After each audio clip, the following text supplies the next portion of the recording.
I guess I want to talk about your reach. The accessibility is kind of the big thing. You guys started at the panel right off the bat by saying, "Hey, these are two candidates that everybody really doesn't like." So, how does humor work in engaging people with two candidates that a lot of people are feeling frustrated about? Yeah, it's a good question. I mean, look, I do think that it's not so much a sense of two candidates that no one likes. I do think that they are two candidates that are the most well-known public figures, perhaps in history, and so there's just a lot of baggage that each candidate has. I think most people um, already feel like they know them, so there isn't a huge opportunity to introduce the candidate to the American people. I do. I have seen, I've seen a lot of growth with Hillary with young people, particularly this week. I think that she's done a great job at being self-deprecating. I think she's done a great job of using humor, and so I feel like she has potential to grow. And look, if you look at poll numbers, she's crushing Trump. I think it will be. Look at poll numbers of young people, I should say. If you look at poll numbers of young people, she's crushing Trump. I think the question will be, will young people be excited, motivated, and animated enough to actually go to the polls and vote for her?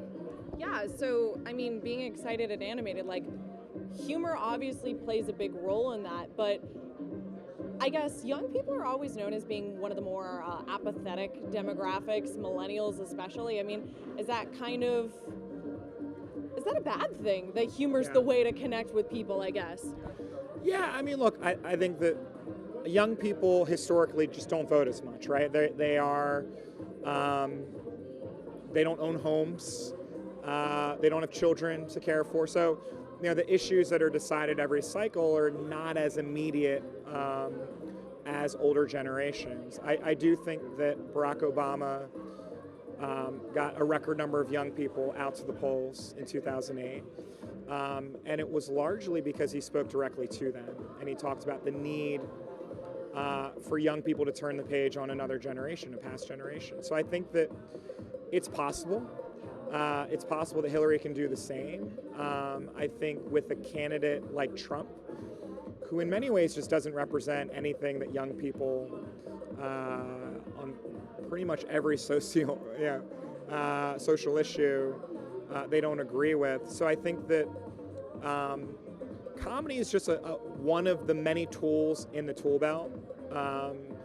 Comedy has a great way of, I like to say, you're never more yourself than when you're laughing.